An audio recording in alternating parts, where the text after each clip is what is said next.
어려운 일을 만날 때마다 우리는 그 어려움을 끼친 사람들을 보면은 멀리 있는 사람들이 아닙니다. 가까이 있는 사람들이에요. 난 모르는 사람들이 아니라 낯 익은 사람들입니다. 그리고 우리를 그토록 힘들게 하는 사람이 우리를 잘 아는 사람이라는 그런 사실을 발견하면, 그래 맞다, 10길 물속은 알아도 한 길 사람 속은 모르는 거구나, 그렇게 말할지 모르겠지만 아니요, 우리는 한 길 그 마음 속을 다 잘 아는 사람들이에요. 성경은 사람의 마음 속을 잘 알도록 우리에게 다 보여주시고 가르쳐 주신 책입니다. 성경을 통해서 우리는 사람을 보게 되고 알게 됩니다. 사람의 마음 속에는 선한 게 없어요. 다 악할 뿐입니다. 여러분이나 저나 착각해서는 안 됩니다. 우리는 선하기 때문에 여기 있는 게 아니에요. 우리가 밖에 있는 사람들은 선하고 교회 사람들이 더 뭐 이렇게 다르다고 생각하지 마십시오. 교회에 어려움을 끼치는 건 안 믿는 사람들이 아니에요. 교회에 어려움을 끼치는 사람들은 늘 남보다 믿음이 좋다고 생각하는 사람들입니다. 남보다 믿음이 더 강하다고 주장하는 사람들이에요. 초대교회 때나 지금이나 마찬가지입니다. 사람이 얼마나 악했으면 하나님이 다 쓸어버리겠다고 말씀하셨겠어요. 여러분, 창세기는 사람이 어떤 것인지를 처음부터 알려주고 시작합니다. 창조와 함께 시작된 것이 타락의 역사예요. 우리가 자칫 잘못하면은 성경은 뭐 2000년, 4000년 전 얘기고 지금은 다르다고 생각하기 쉬운데 그렇지 않습니다. 사람은 그때나 지금이나 하나도 본질이 달라지지 않았어요. 과학이 인간을 바꾼 게 아닙니다. 정치가 사람을 바꿀 수 있는 것도 아니에요. 경제가 사람을 바꾸는 것도 아닙니다. 지식과 교육이 사람의 본질을 바꿔놓지 않아요. 그걸 바꿀 수 있다면 예배 드릴 필요 없습니다. 교회가 될 이유가 없어요. 왜 주님께서 교회를 우리에게 되라고 말씀하시겠습니까? 저는 이 땅에 지금 가장 중요한 문제는 교회 문제예요. 창세기를 보면 예수님께서, 하나님께서 뭐라고 그러십니까? 창세기 6장 5절을 보면요, 여호와께서 사람의 죄악이 세상에 가득함과 그의 마음으로 생각하는 모든 계획이 항상 악할 뿐임을 보셨다고 말합니다. 이 세상이 죄로 가득한 것과 모든 인간들이 생각하고 계획하는 것들이 전부 악할 뿐이라는 거예요. 이게 실상입니다. 착각하면 안 됩니다. 왜 우리는 이 사도행전을 보면서 교회를 새롭게 배워야 합니까? 지금 이 땅의 교회가 교회의 모습을 다 잃어버렸기 때문이에요. 그래서 우리는 원형을 보자는 겁니다. 교회가 뭡니까? 교회를 왜 하나님께서 교회를 허락하셨습니까? 교회 원리는 뭐고 기초는 뭐고 교회는 어떤 목적으로 이 땅에 주신 것입니까? 여러분, 성경은 종말론이에요. 끝을 향해서 가고 있습니다. 더 좋아지지 않아요. 더 나빠질 것이기 때문에 요한계시록을 통해서 마지막을 미리 보여주신 것입니다. 그래서 그 마지막을 보고 마지막을 어떻게 준비하며 살아야 될 것인가, 그 준비하는 통로가 교회예요, 교회. 그래서 이 초대교회가 탄생했을 때 교회는 충격 그 자체였습니다. 도대체 안전뱅이를 일어나는 그것도 이상한 일이지만 사도들이 범인으로 학교 제대로 학력조차 갖추지 못한 자들이 무슨 말씀을 선포하는데 예수는 주다, 예수는 그리스도시다, 예수가 길이다, 예수가 진리다, 이 말을 듣고 5,000명, 10,000명이 돌아섰어요. 그 사람들이 그리스도를 주로 고백하기 시작한 것입니다. 그래서 그 사람들을 붙들어다가 잡아 옥에 가두는 일이 생기는 거예요. 왜 가둡니까? 예수가 길이다는 게 뭐 그 사람들하고 무슨 상관이 있길래 이 사람들 불러다가 잡아다 넣습니까? 오늘 한번 17절 18절 말씀 다시 한번 읽어보실까요? 시작. 대제사장과 그와 함께 있는 사람 즉 사두개인의 당파가 다 마음에 시기가 가득하여 일어나서 사도들을 잡아다가 옥에 가두었더니 여러분, 대제사장과 함께 있는 자들, 이 사두개인들은 다 하나님 전문가들이에요. 입만 열면 하나님 얘기하는 사람들입니다. 이 사람들이 왜 불과 몇몇 안 되는 사도들한테 시기심이 가득해졌습니까? 아니, 시기심이란 도대체 뭡니까? 이 사람들이 왜 사도들한테 시기심을 품게 되었습니까? 시기라는 말은 헬라어로는 젤로스라고 그러고, 이게 여기 이 단어에서 질, 영어 단어 열심이라는 단어가 나왔어요. 여러분, 열심과 시기심은 뿌리가 같은 거예요. 열심 없으면 일 되는 일 없습니다. 열심으로 일해야 됩니다. 근데 그 열심이 바른 가지로 자라면 열심이지만은 가지가 휘어지는 게 시기예요, 시기. 여러분, 게으른 사람은 시기할 것도 없어요. 그러나 열심을 내는 사람들이 꼭 시기심을 갖게 됩니다. 여러분, 교회에 열심을 내는 사람들이 교회를 어렵게 만들어요. 그냥 왔다 갔다 하는 사람들은 문제 안 일으킵니다. 왜냐하면 그 열심이 무슨 열심이냔 말이에요. 이 사람들이 이 지금 대제사장이나 사두개인들은 남다른 열심이어서 종교 지도자가 된 사람들이에요. 그리고 남다른 열심 때문에 종교 지도자가 되어서 그들은 무슨 목적으로 그걸 섬깁니까? 어쩌면 그들은 성전에 사람들이 날마다 더 많이 모이기를 애쓴 사람들이에요. 그 사람들은 성전에 더 많은 사람들이 더 많은 재물을 가져오기를 갈망한 사람들이에요.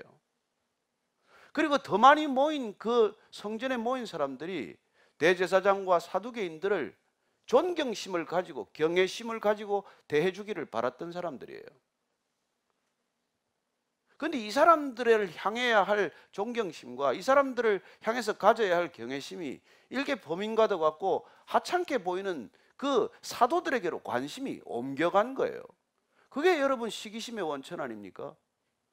여러분, 시기란 내가 가지고 있는, 내가 욕망하고 내가 갈망하는 것들을 저 사람이 가질 때 시기하는 거예요. 내가 그 욕망이 없으면 시기할 일도 없습니다. 여러분, 아이들이 부모를 그렇게 시기합니까?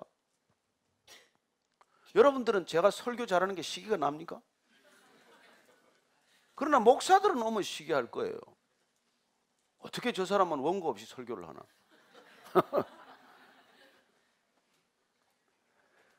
저는 이 땅의 시기심이란 여러분 열심에서 같은 뿌리에서 나온 거라는 걸 여러분들 기억하십시오.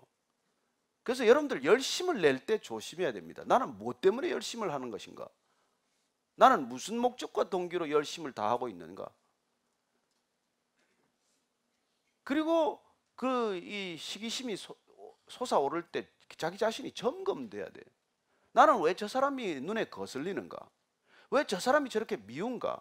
왜 저 사람의 잘못이 자꾸 눈에 드러나는가? 그 잘못을 나는 누구에게 이야기하고 있는가? 저 사람의 잘못을 본인에게 얘기하지 않고 왜 다른 사람들에게 나는 자꾸 얘기하고 있는가? 그리고 왜 내 잘못보다 저 사람의 잘못을 더 크게 보고 있는가? 여러분, 이런 것들이 분별되지 않기 때문에 시기심에 묶이게 된단 말이에요. 여러분, 시기심도 머리가 좋아야 시기하지 머리 나쁜 사람은 시기하지도 않아요. 그래서 열심히 있고 머리 좋은 사람들이 시기심이 많고 질투심이 많은 거예요.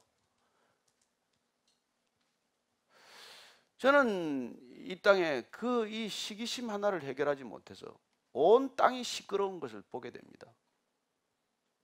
여러분, 이 시기를 다스리지 못하면 자기만 파멸하는 게 아니에요.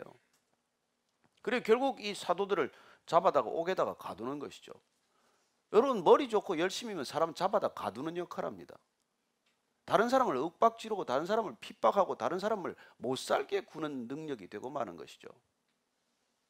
그래서 이 사도들을 지금 옥에다 가두었더니 어떻게 됐습니까? 19절부터 21절까지 읽습니다. 시작. 주의 사자가 밤에 옥문을 열고 끌어내어 이르되 가서 성전에 서서 이 생명의 말씀을 다 백성에게 말하라 하며 그들이 듣고 새벽에 성전에 들어가서 가르치더니 대제사장과 그와 함께 있는 사람들이 와서 공회와 이스라엘 족속의 원로들을 다 모으고 사람을 옥에 보내어 사도들을 잡아오라 하니, 여러분, 밤에 옥문이 열렸어요. 어떻게 열렸는지 기술하지 않아서 추측할 필요는 없습니다. 문이 헐거워졌는지 또 아니면 무슨 다른 이런저런 이유로 옥문을 주의 사자가 열었다고 되어 있어요. 그렇게 열 이유가 왜 그 옥문을 열어주었습니까? 피신하라, 도망가라, 어디 숨어라. 자칫하면 위험하니까 지금 더 이상 나타나지 마라. 그래서 옥을 열어주고 나가게 한 겁니까? 아니에요. 나가서 성전에서 이 생명의 말씀을 다 백성에게 말하라는 거예요. 하나님께서 옥문을 열어주는 이유가 있다는 것입니다. 우리의 안전을 위해서, 우리의 도피를 위해서 열어준 것이 아니라 성전에서 말씀을, 하나님의 말씀을 다 전하라는 거예요. 여러분, 하나님의 말씀을, 이 생명의 말씀을 다 전하지 않는 게 오늘날 교회 문제의 본질이에요. 왜 생명의 말씀을 자기 입맛에 맞게 전하느냐는 말이에요. 여러분, 성경 가지고 이거 제 입맛에 맞게 얼마든지 편집해서 전할 수 있어요. 이 생명의 말씀을 가지고 여러분들 귀에 듣기 좋은 말만 얼마든지 할 수 있습니다. 여러분, 이 말씀이 얼마나 많은데 이 말씀 가운데 편집하면 내 입맛에 맞는 말씀을 못 만들겠어요? 여러분, 이 땅에 교회가 병든 이유는 대부분 다, 거진 다 목회자의 문제예요. 전부 다 거의 설교자의 문제예요. 왜 다 말씀을 전하지 않고 막 하고 싶은 말만 전하냐는 말이에요. 왜 여러분들 듣기 좋은 말만 전하는 말이에요. 여러분, 신명기 말씀에 축복의 말씀보다 저주의 말씀이 3배나 많아요. 하나님 말씀대로 안 살면 어떤 결과가 있는지 더 많이 말씀해 주셨어요. 어떻게 보면 여러분들보다 축복의 말씀보다 저주의 말씀이 더 많다는 걸 3배는 더 얘기를 해줘야 될 거예요. 여러분, 하나님께서는 멀쩡히 살아있는데 유산을 받아가지고 나가서 다 탕진하고 돌아온 둘째 아들 그 탕자를 조건 없이 버선발로 나가서 기뻐서 맞아주고 살찐 송아지를 잡아주고 잔치를 벌여주는 아버지 맞습니다. 그런 마음을 가진 하나님도 있어요. 그러니까 그 얘기를 해야 돼요. 그러나 누구나 주여 주여 하는 자마다 다 천국에 가는 것이 아니고 아버지의 뜻대로 살아야 하나님께 간다는 얘기는 왜 빠뜨리느냐 말이에요. 그건 왜 하면 안 되느냐고요. 같이 얘기를 해. 다 얘기를 해야 될 거 아닙니까? 영접하는 자, 곧 그 이름을 믿는 자들에게는 다 하나님의 자녀가 되는 권세를 주셨다. 그 말씀도 전해야 하지만은, 그러나 누구든지 나를 따라오려거든 자기를 부인하고 제 십자가를 지고 그렇게 날마다 쫓아라는 말을 왜 우리가 전해서는 안 됩니까? 다 전해야 돼. 다 알아야 되는 거 아닙니까? 여러분들 듣고 싶은 것만 듣지 마세요. 순종하면 좋은 일만 있습니까? 순종하면 복만 받습니까? 아니요, 순종하다가 죽은 사람들 투성이에요. 히브리서 11장 믿음의 장에는 믿음을 지키다가 순교한 사람들 얘기예요. 목록이에요. 그래서 여러분들이 뭐 하나님을 믿으면 다 잘 된다 그런 일 없습니다. 하나님께 순종하면 복 받는다. 복이 어떤 복인지 잘 알고 복을 받아야죠. 의를 위하여 핍박을 받는 복을 왜 여러분 꼭 받고 싶습니까? 그런 복 받고 싶지 않으면 교회 떠나세요. 왜 교회 다녀서 교회를 어지럽힙니까? 교회를 오해하게 만드세요. 그래서 말씀을 전하는 걸 지금 오늘 말씀을 다 전해야 된단 말이에요. 전하고 싶은 말씀만 전해서도 안 되고 여러분들 듣고 싶은 말씀만 전해서는 더더욱 안 되는 것이죠. 듣고 싶은 말씀 듣다가 변한 사람이 누가 있습니까?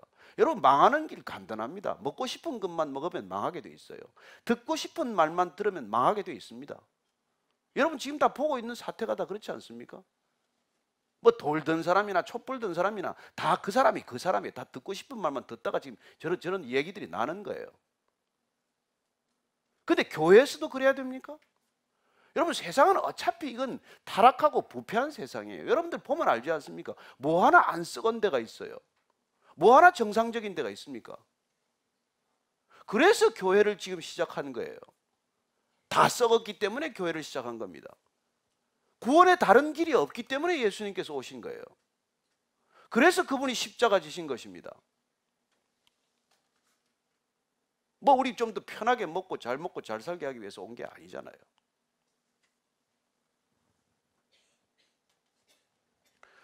저는 진짜 이 사태를 보면서 말이에요. 지금 여러분들 남북한의 마지막 체제 경쟁에 왔어요. 우리는 끝났다고 생각하지 않았습니까? 아니요, 저 사람들은 목적을 바꾼 적이 없어요. 목적을 잃어버린 건 대한민국이 목적을 잃어버렸어요. 여러분, 잘 먹고 잘 사는 게 목적입니까? 위험한 건 훨씬 이 땅이에요, 지금. 저는 이 교회가 물론 깨어나겠지만 주님께서 흔들어 깨우시니까 깨어나겠죠. 그러나 교회란 바로 저와 여러분입니다. 우리가 깨어있지 않으면, 여러분, 북한은 한 번도 주적 개념을 바꾼 적이 없어요. 한국만 적에 대한 개념이 없어져 버린 것이죠. 우리는 지금 이 다음 시대는 말이죠, 문제가 뭔지 아십니까? 아무것도 기댈 권위가 없어졌다는 거예요. 이 땅의 심각한 문제는, 가장 문제의 뿌리는 권위 자체가 사라졌다는 것입니다. 여러분, 말씀은 권위예요. 하나님은 권위입니다. 하나님을 거부하고 하나님을 떠나고 하나님을 모욕하면 다 잃어버리는 것은 권위예요, 권위. 뭘로 살아갈 건데? 무슨 기준으로 살 건데? 무슨 목적으로, 무슨 의미를 찾으면서 살아갈 건데? 저는 오늘날 우리가 정말 정신을 차려야 될 사람들은, 여러분, 믿지 않는 사람들이 아니에요. 먼저 부른 우리들, 무슨 목적으로 살아야 할지를 늘 깨워주신 우리들, 우리 문제란 말이에요, 우리 문제. 그래서 지금 사도들이 나가서 성전에서 내준다고 가서 무슨 샤워를 하러 갔습니까? 집에 가서 옷을 갈아입으러 갔습니까? 가서 성경을 찾아보고 설교 준비를 했습니까? 그저 그들이 가서 할 일은 복음을 제대로 전하면 돼요. 여러분, 이 세상은 복음에 목말라서 생긴 일들이에요. 물이 없어 목마른 것이 아니고, 양식이 없어 배고픈 것이 아니고, 하나님의 말씀을 듣지 못한 기갈이라고 말합니다. 사람들은 왜 목마른지 몰라요. 왜 어디서부터 잘못됐는지를 모릅니다. 예수님이 오셨으면 우리 기준으로 하면은, 그때 지금 로마의 압제가 심하기 때문에 로마의 투쟁을 시작해야 되지 않겠어요? 그러지 않습니다. 로마의 앞잡이 노릇하는 사람들을 칼로 처단해야 되지 않아요? 그 일부터 시작하지 않으셨어요. 왜 예수님이라 해야 됩니까? 문제의 뿌리에서부터 그분이 우리를 부르시기 때문이죠. 왜 성령 받아야 됩니까? 그래야 우리는 정말 식별할 수 있기 때문이에요. 여러분, 악한 영에 사로잡히면 눈에 씌어서 아무것도 안 보여요. 자기 욕망밖에 안 보입니다. 지금 정치 지도자들이 눈 뜬 사람들입니까? 전부 욕망에 눈먼 사람들이에요. 뭐 경제인들도 큰 차이가 없지만은, 오늘 보면 이 사도들이 지금 나가서 말이죠, 하나님께서 그 말씀을 전하라고 내보낸 거예요. 그 다 전하라는 거예요. 있는 대로 가감 없이 내 생각 말고 하나님의 말씀을 전하라는 거예요. 하나님의 말씀은 생명이에요. 그 말씀 들으면 살아납니다. 저는 여러분들이 먼저 살아나야 한다는 것을 기억하십시오. 내가 죽어서 누구를 살립니까? 여러분들이 생명력이 없으면 누구한테 다가갈 건데요? 좀 눈이라도 살아있는 채 좀 반짝반짝 해보세요.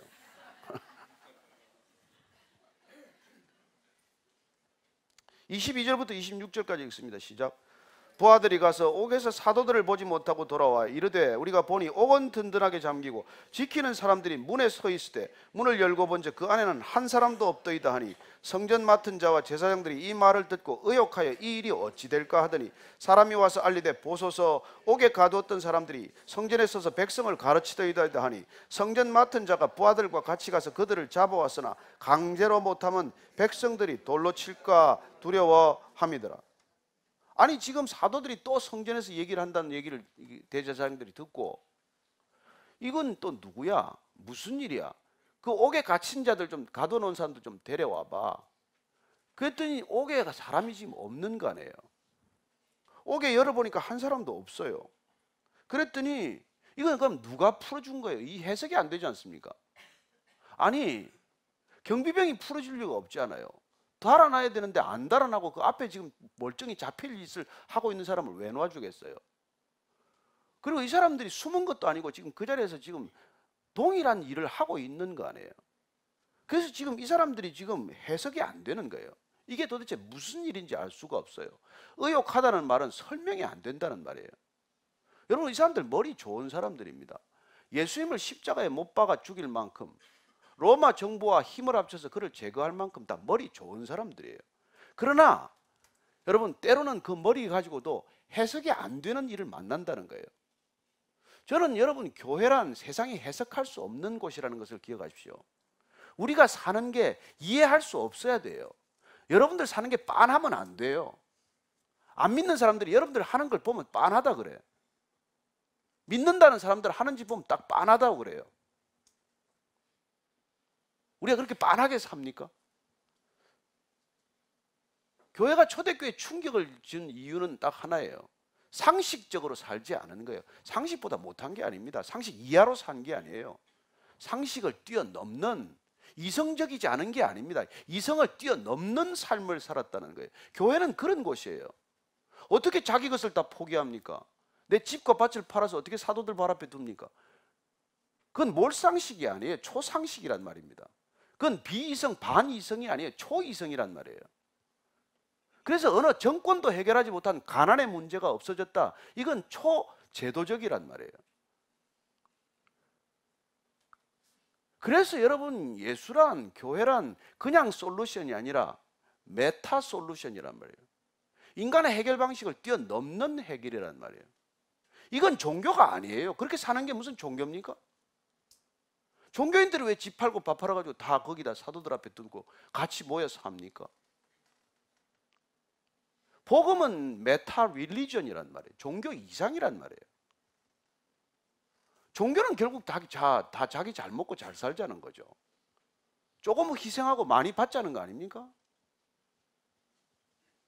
종교는 다 give and take예요. 그러나 복음은 give and give라고요. 그래서 그게 메타 솔루션이고 메타 릴리전이라고 말하는 겁니다.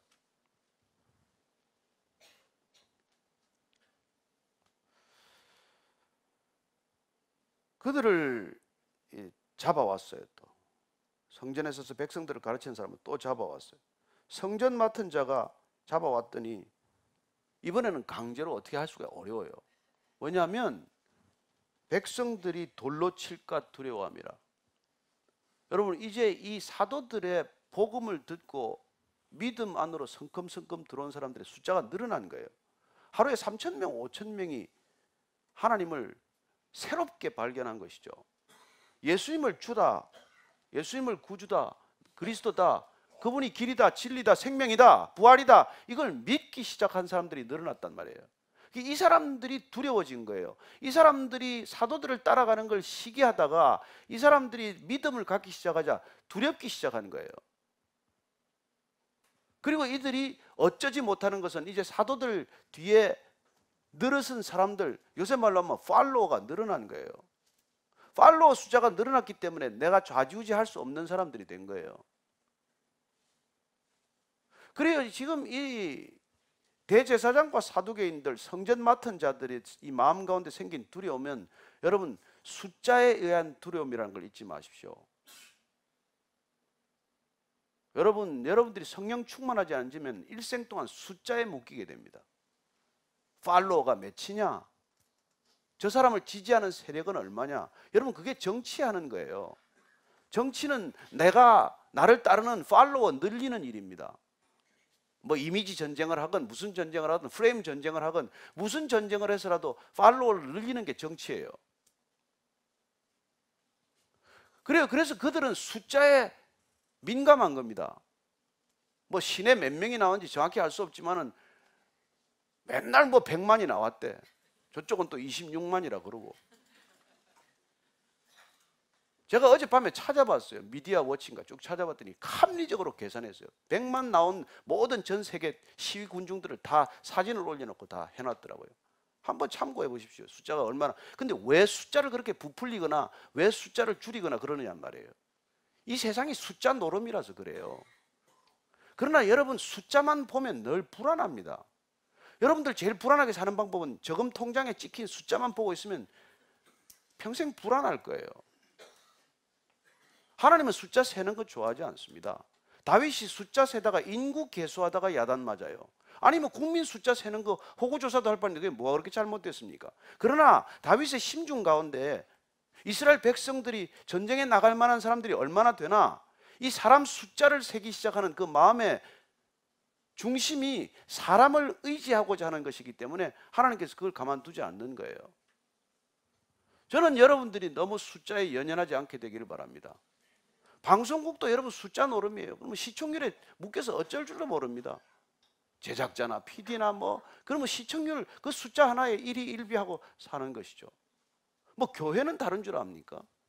목사들끼리 모이면 뭐 나이도 없어요. 졸업 기수도 필요 없습니다. 뭐 얼마나 목회했는지도 중요하지 않아요. 너희들 몇 명 나오니? 그게 서열이에요. 주일 헌금 얼마 나오는데 그게 서열이에요. 여러분 그게 비즈니스지 그게 무슨 목회입니까? 사람들 숫자 세고 헌금 숫자 세는 게 그게 비즈니스지 뭐가 비즈니스인데? 여러분 정신 차리세요. 속지 마세요. 우리는 일생 동안 숫자 노름을 하겠지만 그러면 여러분들이 숫자에 묶이면은 두려워하게 돼 있어요. 저는 여러분들이 숫자를 넘어서는 단 한 분을 의지할 수 있게 되기를 바랍니다. 그러면 다윗의 고백대로 10,000명이 나를 죽이고자 달려들어도 내가 평안하다, 이런 고백을 할 수 있게 되는 거예요. 저는 여러분들이 숫자에 현혹되지 않게 되기를 바랍니다.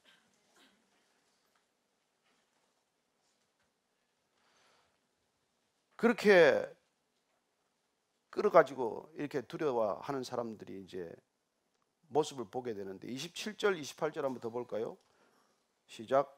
그들을 끌어다가 공회 앞에 세우니 대제사장이 물어 이르되 우리가 이 이름으로 사람을 가르치지 말라고 엄금하였을 때 너희가 너희 가르침을 예루살렘에 가득하게 하니 이 사람의 피를 우리에게로 돌리고자 함이로다.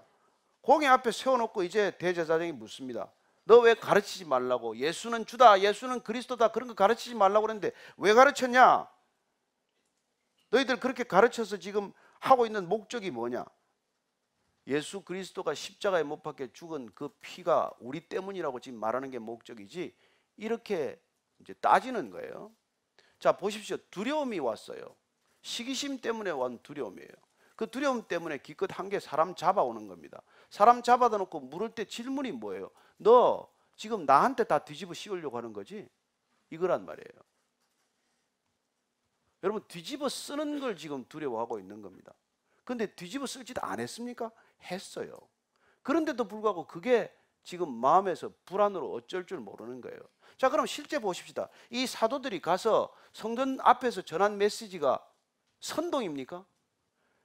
저놈들이 예수님을 못 박았다, 저놈들 죽여라, 끌어내려라, 대제사장 자리에서 끌어내려야 된다, 그렇게 선동했습니까? 아니요. 사도들이 전한 메시지, 하나님께서 다 말씀하라고 하신 것은 복음이에요. 이쪽 저쪽 다 사는 얘기예요. 그런데 그 복음을 받아들이지 못한 사람들의 반응을 보시라고요. 이때도 동일합니다. 이 시대도 복음에 관심 없습니다. 사람들은. 여러분 돈이나 이런 거에 관심이지 누가 복음, 누가 진리에 관심이 있습니까?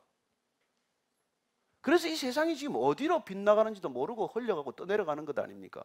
여러분 진리에서 벗어나면 만족이 없어요. 오거스틴의 말처럼 우리는 하나님이 떠나고 나면 내 안에 어떤 것을 채워도 기쁘지 않습니다. 그분이 오실 때까지 안식이 없어요.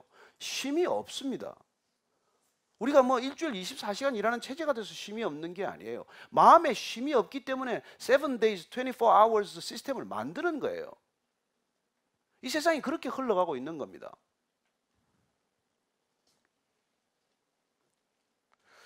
그렇게 사도들은 한 번도 이들을 비난하는 게 메시지가 아니에요. 그들 메시지에 주는 생명의 메시지지 저주나 무슨 이 뭐 저항의 메시지가 아니에요. 그러나 늘 생명의 메시지를 말하는데도 불구하고 불안한 사람들은 그걸 자기들에 대한 이해관계로 치환해서 그렇게 잘못 해석하는 것이죠. 항상. 자 베드로가 뭐라고 말합니까? 29절 31절까지 다시 읽겠습니다. 시작. 베드로와 사도들이 대답하여 이르되 사람보다 하나님께 순종하는 것이 마땅하니라. 너희가 나무에 달아 죽인 예수를 우리 조상의 하나님이 살리시고 이스라엘에게 회개함과 죄사함을 주시려고 그를 오른손으로 높이사 임금과 구주로 삼으셨느니라. 자, 베드로가 사도들이 지금 이 얘기하는 건 뭡니까? 어디서든지 동일한 얘기예요. 성전 앞에서도 그 얘기하고 사도들이 또 붙들려 가서도 사두개인들과 대제사장 앞에서 동일한 얘기를 합니다. 여러분, 인터뷰 잘하는 비결 하나 가르쳐 드릴게요. 하고 싶은 얘기만 해야 돼. 묻는데 답하면 안 됩니다. 걸려들게 돼 있어요. 반드시 원하는 대로 잘라 쓰게 돼 있어. 근데 여러분들이 하고 싶은 얘기만 자꾸 하면 씻든지 안 씻든지 둘 중에 하나예요. 편집은 안 할 거 아니에요. 이 지금 계속 같은 얘기를 하는 거예요. 어디를 가나 누가 모르나 무슨 얘기예요? 너희가 나무에 달아 죽인 예수를 우리 조상의 하나님이 살리셨다는 거예요. 부활하셨다는 것입니다. 부활이 지금 왜 이런 얘기를 하냐면 사두개인들은 부활을 안 믿어요. 근데 지금 이 베드로는 그분을 하나님이 다시 살리셨다. 부활에 초점을 두고 있어요. 다시 살리셨다라고 할 때 이 살리셨다라는 말은 출애굽기에 보면은 모세가 말이죠. 신명기에 한번 찾아보십시다. 신명기 18장 15절 말씀. 신명기 18장 15절 말씀 한번 찾아보세요. 자, 같이 한번 읽겠습니다. 시작. 내 하나님 여호와께서 너희 가운데 내 형제 중에서 너를 위하여 나와 같은 선지자 하나를 일으키시리니 너희는 그의 말을 들을지니라. 여기 선지자 하나를 앞으로 일으킨다라는 게 그게 지금 베드로가 얘기하는 이 살리신다고 같은 뜻이에요. 여러분, 예수님은 모세로부터 그 과거로부터 예언된 분입니다. 예수님은 그냥 뚝 떨어진 분이 아니에요. 왜 구약 전체를 여러분들이 다 읽어야 합니까? 여러분들 하나님께서 다 말씀하신 것을 다 듣기 위해서 다 읽는 것입니다. 입맛에 맞춰서 그냥 오늘은 휙 펴가지고 여러분 이게 무슨 화투 패 떼는 겁니까? 계획대로 읽으셔야 하고 다 읽으셔야 합니다. 여기 모세가 지금 얘기하는 게 앞으로 선지자를 하나 일으킬 텐데 그분이 너희들이 들어야 할 말씀을 들어야 할 분이라는 거예요. 오늘 지금 베드로가 지금 그렇게 말씀하고 있는 것입니다. 그 예수님을 다시 살리셨다, 다시 일으키셨다, 부활하셨다, 이게 중요한 거란 말이에요. 부활. 그럼 왜 부활하셨습니까? 31절 한 번만 더 읽으십시다. 31절 시작. 이스라엘에게 회개함과 죄사함을 주시려고 그를 오른손으로 높이사 임금과 구주로 삼으셨느니라. 왜 그분을 다시 살리셨는가 하니까 이스라엘에게 회개함과 용서를 주시려고 했다는 거예요. 부활의 목적이 뭐라고요? 우리에게 회개할 수 있도록 하실 거란 말이에요. 회개할 수 있도록 하실 거예요. 예수님께서 오셔서 첫 번째 메시지가 뭐라고요? 회개하라, 천국이 가까웠느니라. 여러분, 이 지금 그리스도인들의 문제는 뭐예요? 회개가 없는 용서를 구하기 때문에 문제인 거예요. 여러분, 철저히 회개하지 않으면 헛일입니다. 그리스도인이란 회개로부터 뭔가 시작이 되는 거예요.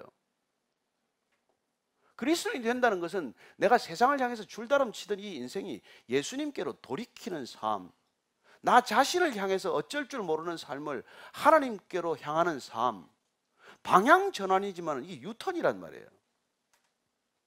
그냥 여러분들이 가는 방향을 고집하기 위해서 믿는 건 아니란 말이에요. 이 세상이 가는 방향과 다른 방향으로 가기 위해서 우리는 부름받은 사람들이 그걸 회개라고 그래요.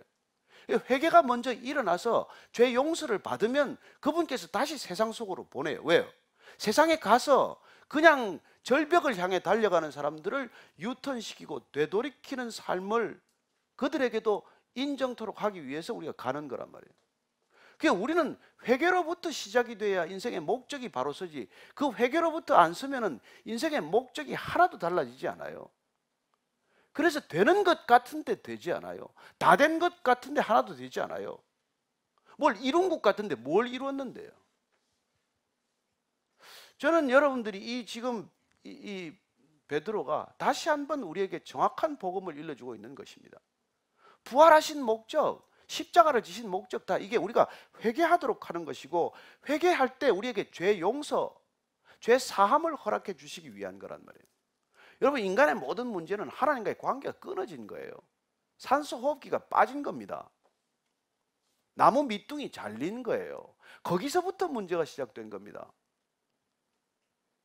이걸 세상이 몰라서 답을 못 찾는 것이죠. 출구가 없어요. 세상에 무슨 출구가 있습니까, 여러분?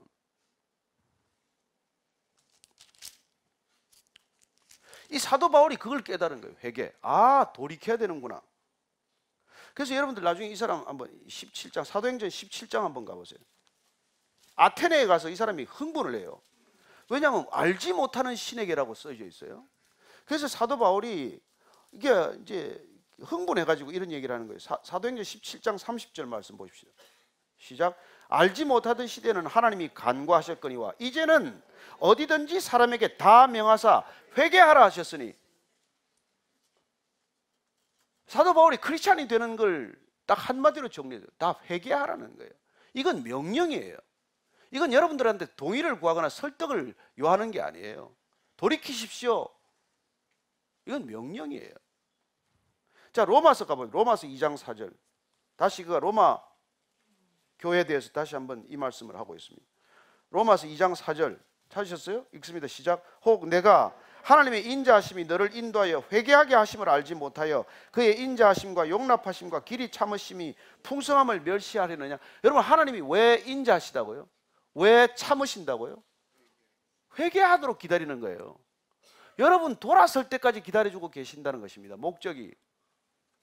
여러분들 세상에서 잘 되라고 부르는 게 아니에요. 잘 될 수도 있고 잘 못 될 수도 있어요. 병 나을 수도 있고 병 안 낫고 갈 수도 있습니다. 어떤 권사님이 죽도록 아들 불치병 놓고 기도했는데 아들이 나았어요. 근데 본인은 덜컥도 암이 걸려서 돌아가셨어요. 그게 우리 신앙의 현주소입니다. 그러나 본인이 암이 발견됐을 때 원망하지 않고 자기가 마음에 걸리는 사람들 다 불러서 용서하고 그리고 안 믿는 사람 전도하고 그렇게 떠났어요. 여러분, 꼭 우리가 뭐 믿고 다 병 낫는 것도 아니고 믿고 다 잘 되는 것도 아니에요. 그건 될 수도 있고 안 될 수도 있어요. 그러나 우리가 죄 용서받는 건 확실하단 말이에요. 이것 때문에 회개해야 된다는 거예요. 예? 회개를요.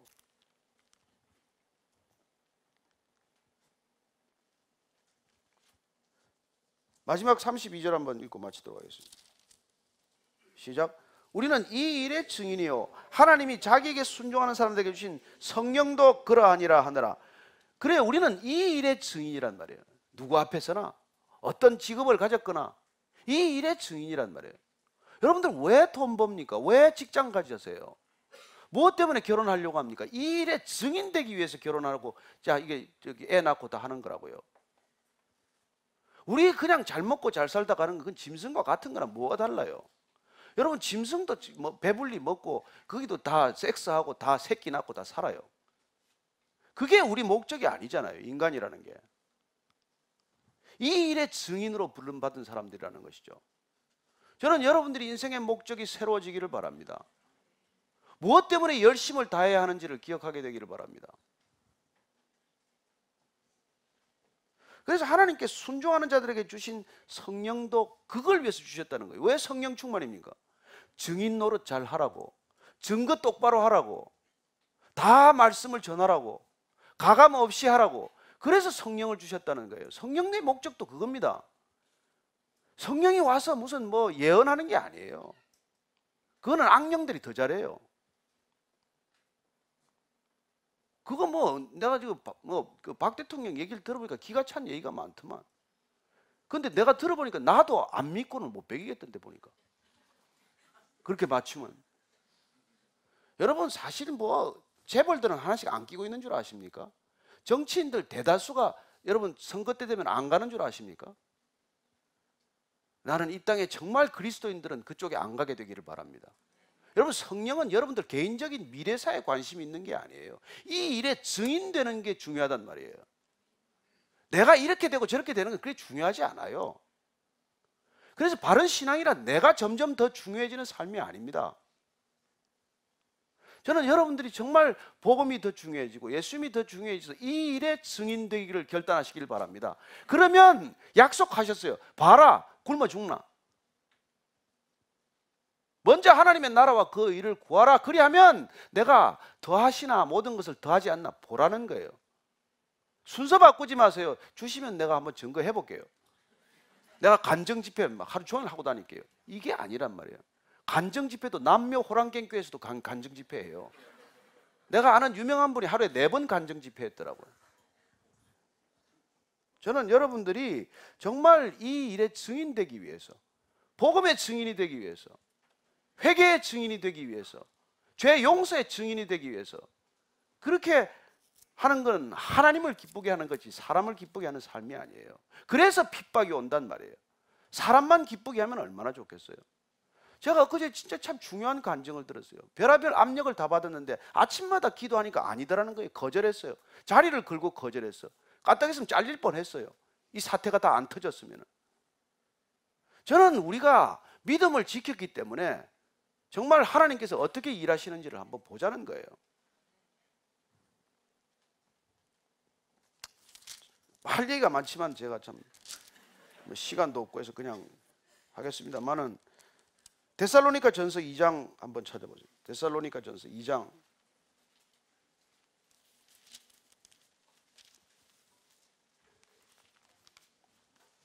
4절에서 6절까지 한번 쭉 읽어보십시오. 시작. 오직 하나님께 옳게 여기심을 입어 복음을 위탁받았으니 우리가 이와 같이 말하면 사람을 기쁘게 하려 함이 아니요 오직 우리 마음을 감찰하시는 하나님을 기쁘시게 하려 함이라. 너희도 알거니와 우리와 아무 때에도 아첨하는 말이나 탐심의 탈을 쓰지 아니한 것을 하나님이 증언하시느니라. 또한 우리는 너희에게서든지 다른 이에게서든지 사람에게서는 영광을 구하지 아니하였노라. 여러분 아멘 하십니까? 이렇게 사시면 하나님께서 여러분들을 영광스럽게 할 줄로 믿으시기 바랍니다. 그 영광은 사라지지 않는 영광입니다. 영원한 영광입니다. 여러분 촛불을 밝다고 말하지 마십시오. 태양 앞에 서서 촛불을 밝다고 말하지 않고 바다 앞에 서서 호수가 크다고 말하지 않듯이 주님의 영광 앞에서 사람의 영광에 눈멀지 않게 되기를 축원합니다. 오늘 같이 기도할 때는 정말 하나님 이 땅 가운데 우리를 빛으로 소금으로 부르셨사오니 여러분 정말 이 땅이 썩는 이유는 뭐예요? 3.5% 염분이 낮아진 탓이에요. 그리스도인들의 염도가 떨어져서 이 세상이 이 모양이라고요.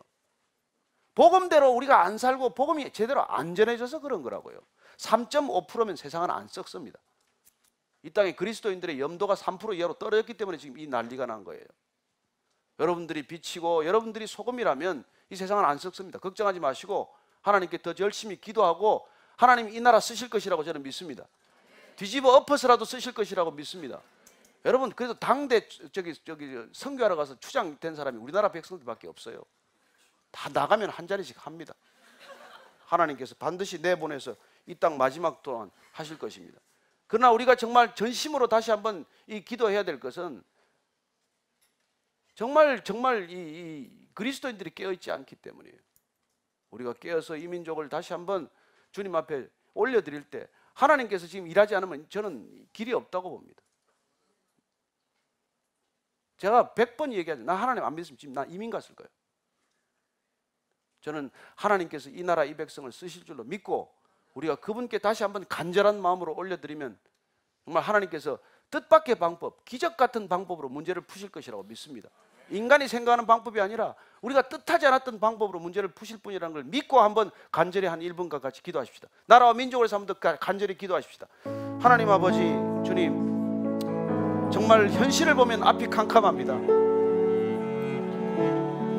눈앞에 정말 어둠이 짙습니다. 어디를 가나 소망이 없습니다. 타락해도 이렇게 타락할 수가 없고 부패해도 이렇게 부패할 수가 없고 음란해도 이렇게 음란할 수가 없습니다. 주님 그러나 주님께서 우리에게 말씀하셨습니다. 너희들이 전심을 다하여 내게 얼굴을 구하면 그리하여 돌이켜 나를 구하면 내가 이 땅을 고칠 것이라고 주님 약속하셨습니다. 주님 이 땅을 고쳐주시옵소서. 이 백성을 고쳐주시옵소서. 교회를 고쳐주시옵소서. 하나님 그리스도인들이 거듭나게 하여 주옵소서. 이 땅에 그리스도인들이 진정 거듭나게 하여 주옵소서. 주님 우리가 주님 앞에서 엎드려 기도하는 까닭은 주님 우리의 힘으로 할 수 없는 감당할 수 없는 사태를 만났기 때문입니다. 하나님 아버지 우리를 불쌍히 여겨주십시오. 이 나라 이 민족 불쌍히 여겨주십시오. 여기까지 인도하신 주님 마지막 시대에 쓰시기 위해서 인도하신 줄로 믿습니다. 열방 가운데 제사장 백성으로 쓰시기 위해서 부르셨다고 믿습니다.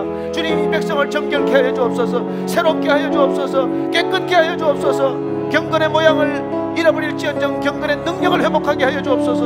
하나님, 우리가 경건케 하옵시고 성결케 하옵시고 깨끗케 하옵시고 주님, 이 나라의 백성 다시 한번 주의 백성으로 거듭나게 하여 주옵소서. 주여, 이 나라의 민족 불쌍히 여겨주시옵소서. 북녘 땅 불쌍히 여겨주시옵고 하나님, 촛불같이 흔들리는 이 나라의 백성들 주님께서 붙들어 주셔서 하나님, 마지막 시대에 주님께서 마음껏 파송하는 백성들, 그래야 이 땅이 먼저 복음으로 통일되게 하시고 하나님, 성령으로 통일되게 하시고 거룩한 믿음으로 통일되는 나라가 되게 하여 주옵소서.